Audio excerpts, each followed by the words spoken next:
All right, we're going to go ahead and get things rolling and get things started. So we've had a little palate cleanser. There's been a little bit of break. We haven't talked to Moxie for a little while, so I thought we would jump back on the Moxie bandwagon and re-engage on a couple of new things.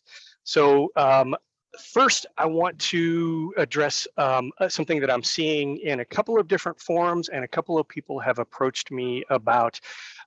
And that is some of your basic information on your Moxie website. So before I dig into the real lesson plan, we're going to talk about MoxiPresent today, but I wanted to cover one thing that has been a common problem. I am going to share my screen and show you what that common problem is. If I can figure out which screen to share. Here it is. So how many of you have been on your Moxie websites and have, let's just say we're here in your Moxie websites and you are trying to change some of your basic information, like under this tab where it says your social media links and your biography and things like that. Yours may be blank. You may not have a photograph here, and you may not have some of the profile information, and you're wondering, why is it that I cannot fill this information in? Why can I not edit this? Yours doesn't look like this. Yours looks blank, and it doesn't look like you're able to edit it. There's a simple reason for this, and I'm going to show you what that reason is. You may also go to here, and you're going personal info. When you click on the link here that says, how do I change this, modify or add your social, it brings you to this page, and it doesn't allow you to change or save or cancel any of this information, and you're wondering why. Stopping my sharing. Has anybody encountered this? Okay. Has anybody figured out the solution yet? I have the solution. Okay, so the solution is pretty simple, actually. Is the information that the main information that is on your website is your social media links to your other social media links, and that made a whole lot of sense, didn't it? Sorry about the double entendre there. And your bio information. That information, for better or for worse, is being fed from a different system, a Century 21 system called Dash, which is our parent organization that Century 21 uses. Okay. The simplest solution I can give you is I have to input that information for you, or someone here on the staff does. It's simple. It takes all of 3 minutes. All I need is some basic information from you, and I'm going to share exactly what that is and what that looks like.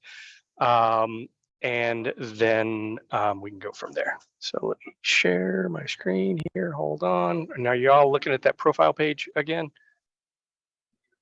I hope.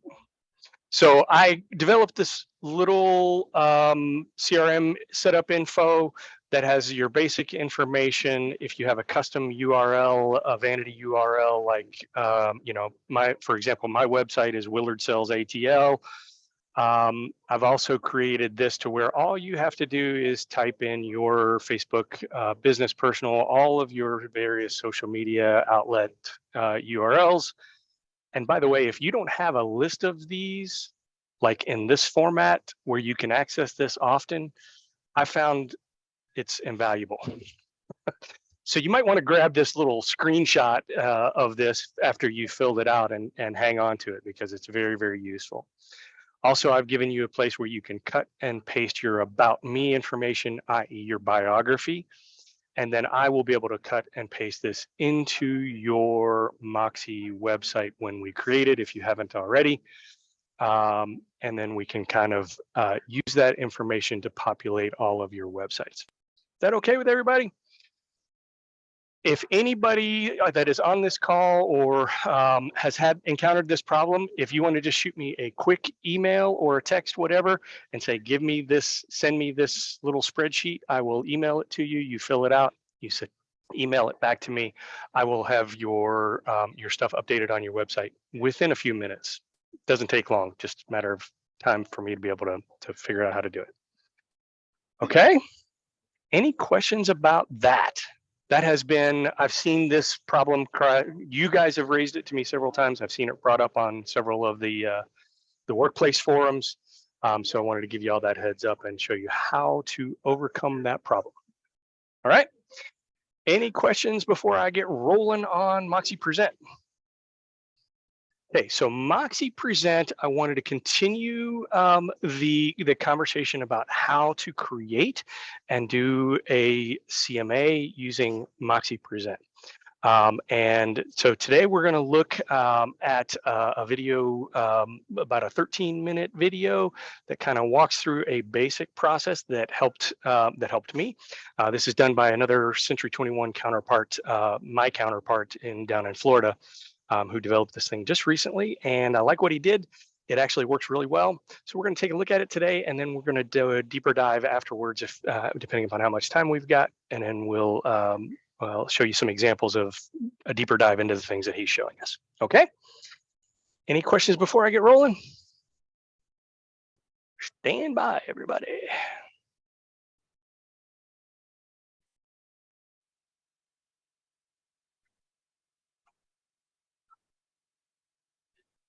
Okay, this is a guy by the name of Jimmy McNally down in Florida, as I mentioned to you, and this is a quick little presentation on MoxiPresent and doing a CMA.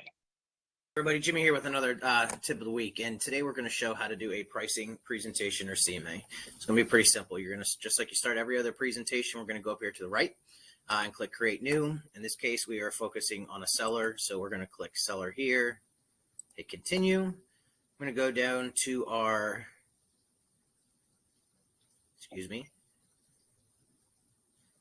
our with comps option here. If not, you may use the default templates that are available. In this case, we have one set up for Century 21. So you're going to do the with comps here. So you're going to choose the presentation. We're going to go ahead and name it.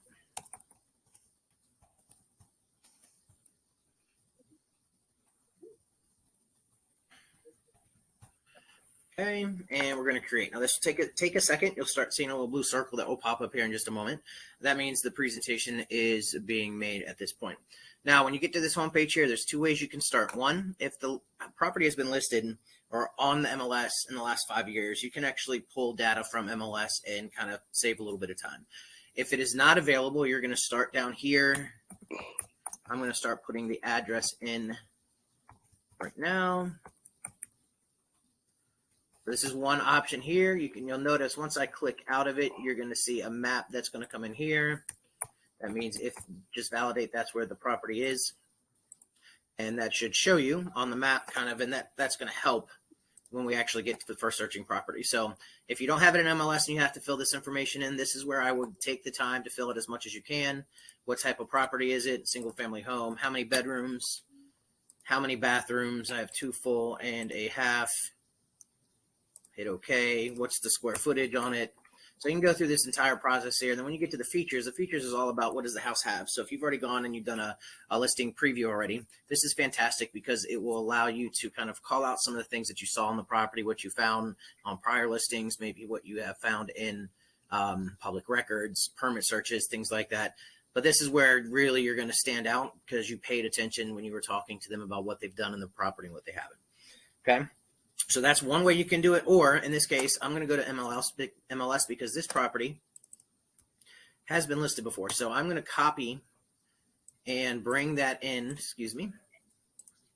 here. So as I click this and hit copy, it's going to say, hey, do you want to replace everything that I had in there? I'm going to click go ahead. And then what this is going to actually do is this is going to pull up an MLS picture of the home on the right, and it's going to go in and fill out all the information that you have here.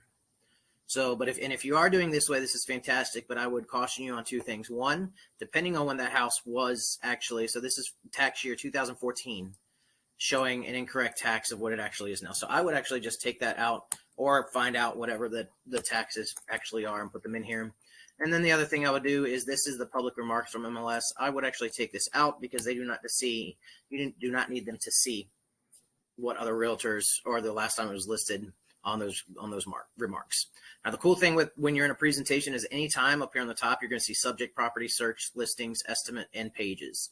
At any time, I can go between these back and forth and it will save. So if for some reason I pick some properties that don't quite work out, I can go back in, pick some different ones and go from there. But the next step we're going to do is we come down here and hit continue, or go over to the search button right here. All right, so what this is going to do is this is going to pull, and you can see the map right here of where the property is and all of this stuff here. I'm going to walk you through kind of what I recommend when actually doing a property search, just so you can probably get the best results that would work for it. First thing I'm going to do here is I'm going to go to sort, and I'm going to change this to status. I like seeing it active, then I want to see pending, then I want to see sold. Okay, the next thing I'm going to do is I'm going to come over here to the map where it says draw. I'm going to click. I'm going to go to the property, and we know that most appraisers are going to go out about a mile. So you can see here on the top, after I drew that circle, I'm at 0.85. So let's go ahead and go a little bit bigger. That's going to probably be pretty close. Hit run search. You'll see this blue bar go across the top. That means it's searching the MLS to go into it and get it taken care of. Now, I also know that with this specific neighborhood, going over here is a different one. So I actually would draw probably on this one just to kind of narrow it down a little bit. Next thing I'm going to do is I'm going to click filters, and I'm going to come over here on the left, and I'm going to see sold in the last 6 months. Now I'm going to change that to 3 months in this market, but in a typical market, 6 months is what you want. In this case, I'm going 3 because that truly is going to show us what's happening right now in the market to see if I can get enough options. The other thing I'm going to look over here too is you're going to see that the property types highlighted in blue, that means this is single family. That's what it's searching for. It's not searching for some of the other ones. And now, since I did put that square footage in the, since I put square footage in the subject property information, it's going to go down a couple hundred square feet and up a couple hundred square feet, just to kind of see what you have. So if you need, this is one of the places I see a lot of agents kind of miss, because that square footage, they want to use something that's bigger as a comp. This is something that you can do to kind of help alleviate what that might look like. Then I'm going to hit apply.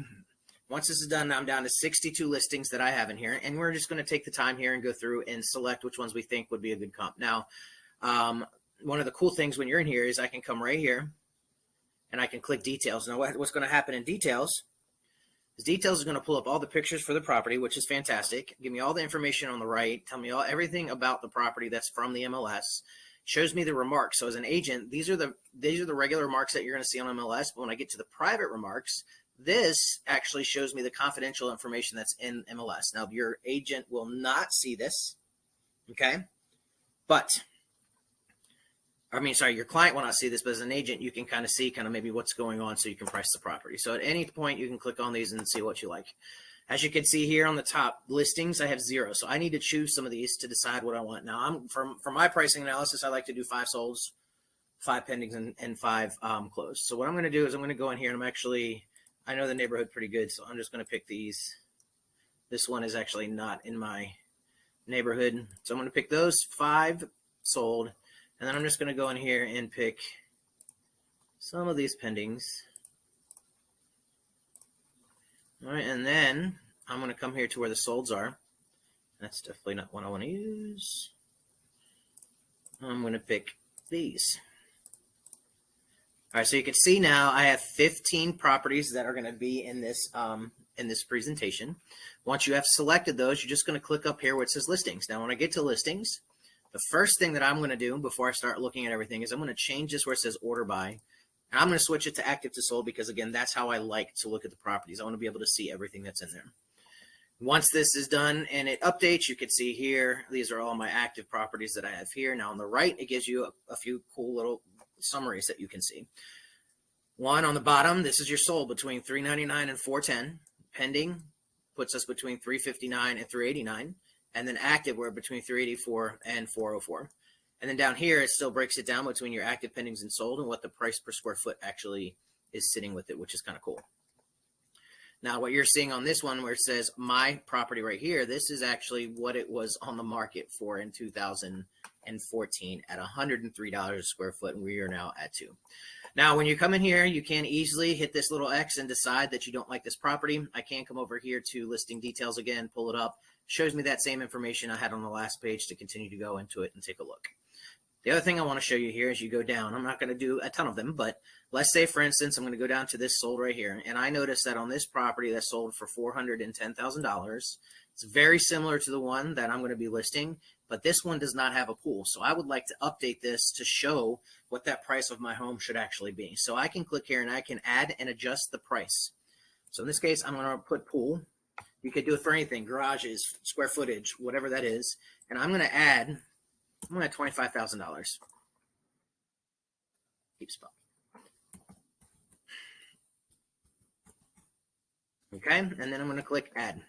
When I hit confirm, you're going to see where I was at on this price. Originally, it was at $410. Adding $25,000 adjusted my price to $435. And when I come up here on the right-hand side, you're going to see now my price went from $399 to $435.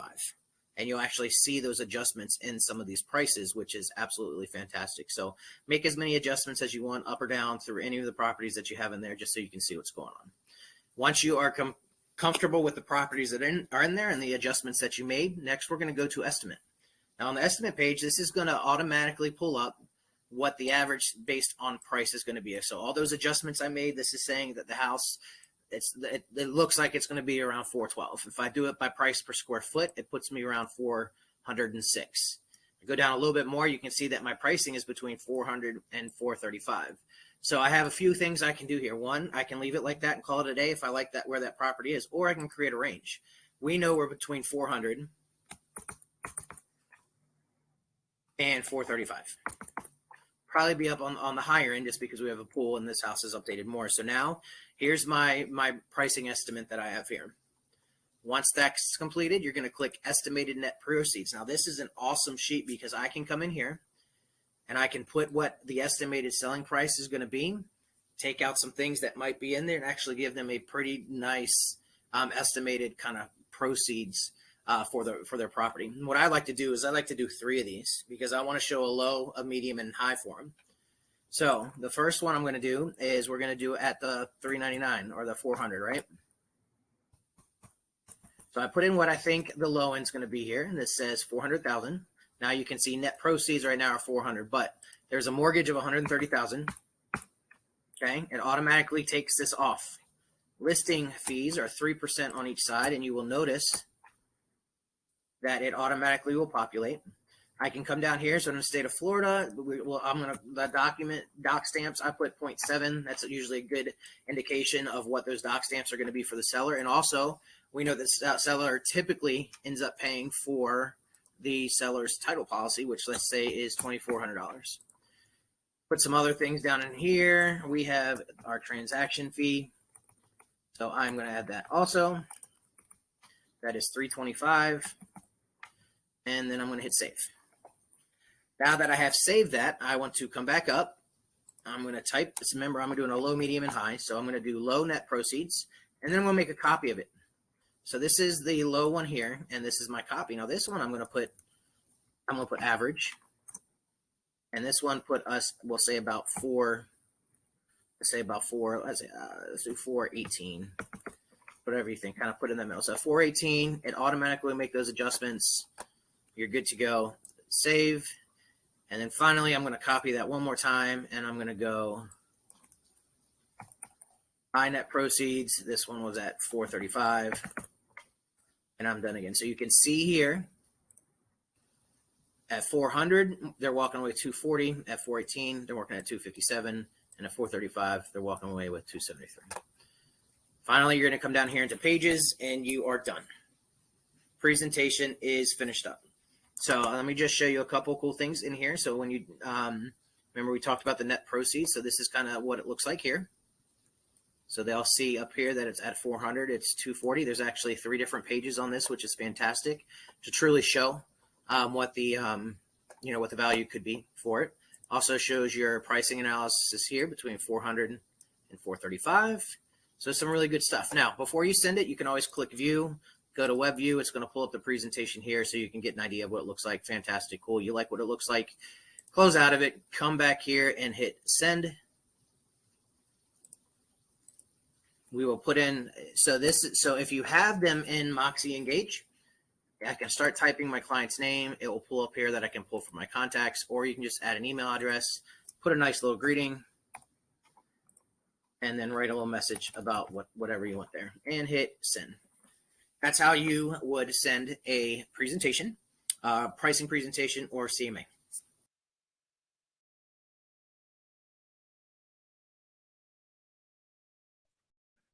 I was muted. What's everybody think? Good information? Good information. I've actually used it a couple of times with my clients, and it works really well. They really enjoy it.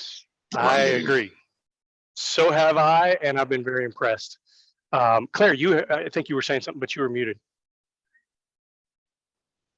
I got no audio, girlfriend. Okay, Claire had something to say, but I agree. It is a great program. A couple of things on there that I called out. A couple of things. One is sorting the order by the status. Actives at the top, pendings, and then solds at the bottom. Obviously, in this market, you want to try to shrink your time frame down a little bit. Instead of the normal 6 months, you might want to only look at 3 months worth of data to see if you've got enough comps within those 3 months to show a more accurate picture of what the real market is right now versus 6 months ago. Because as we know, the market's changing rapidly, and we can't really rely on old information or old data. So the other thing on there was the net proceeds. Did everybody see how simple, how quick, how easy that was, and to incorporate it into your presentation? What I thought I would do, a couple of things. Hang on just a second. Let me get in the right screen here so I can toggle over. And I am going to get to MoxiPresent, and I'm going to show you what the end result of that looks like. And I'm going to talk about the templates too that are going to be available very quickly. Okay, stand by. All right, everybody looking at my MoxiPresent screen, I hope right now. Somebody say yes. I can't see your heads nodding. Thank you. Okay, so what you will see is right now, there are, if I was to go to create new and go to a seller presentation and hit continue, right now, brokerage templates, there are only 3, okay? There's a default seller, there's a Century 21 Connect comps only, landscape, and then there's this old listing presentation. This old listing presentation is the old version of what we would do if you were to call the help desk and say, hey, can you pull me up a blank listing presentation? This would be what you would get. And it has none of the interactive things in it. It's only the fluffy slides. Okay, right now, there is one in here called Century 21 Connect comps only in the landscape version. That is what I've used to create this one right here called Keith Gilbreth, which is a client of mine that I prepared this for. But I want you to see, there's going to be 3 different versions of that template that are going to be on there that I hope to have done by the end of the day today. There's one that is a full CMA. Right here, you see full CMA. There's a pre-listing which has no comps. And then you have one that is comps only. And the format that you use depends on how you're presenting, how you're going to present this information. So what I thought I would do is show you one that is this comps only, which is the one that I have built the template for right now. And this is the one that I prepared last week for a client of mine. I sold him this house back in 2020, I think, and he expressed to me that he might be interested in selling again. Buying a 5th wheel and going mobile with his wife in their retired years. So love that. But this is the result of that presentation. It's got just a little bit of stuff on how to price your home, just a one fluffy slide. And then this one is the comps only, and it dives right into the subject property. It gives you the ability to show them where all the comps are. You can dive deep into each one of these, look at the photographs. You can make them big, scroll through all the photographs to show them all of this. Great format presentation to be able to do this, okay? The next view gives them that side-by-side listing overview, then the side-by-side comparisons, status comparisons. Again, if you've sorted these, you're going to have them sorted by their appropriate status. By the way, these are live. So like this one is active today. If it goes under contract and I pull this same presentation up tomorrow, this will show as pending tomorrow. Make sense? Then you've got the averages screen, a little bit of the summary data. price versus days on the market. And does everybody, price versus size, does everybody recognize this slide? You know which one this one is? This is the one where we talked about pricing when we were doing Ninja installation and pricing above the line or below the line. Remember how we talked about that and how this shows a correlation between square footage and price, and you see the line, and this is the comp that's above. And why is it above? Probably because the condition of it is superior in many ways, highly renovated, updated throughout. So this would be one that is above the line in terms of pricing. Make sense? And the thing I was trying to get to the bottom here is the pricing analysis, where I've got the range just as we've talked. So this one is 295 to 315. And then you'll see the next page is the net proceeds, and I've done this exactly the same way he did it in the video. The low net proceeds, I've put a notional number in here. I'm assuming his payoff is about there, so I put that in there, and this is his low. This is the average, what his walk away might be right there. And this is the high side if we were to get on the high end of that range. Make sense to everybody? And then you've got just my promise to you at the end and a thank you and some basic information about you that comes from your Moxie. Helpful information, everybody? Good. How many Moxie, how many presentations can you do between now and next week?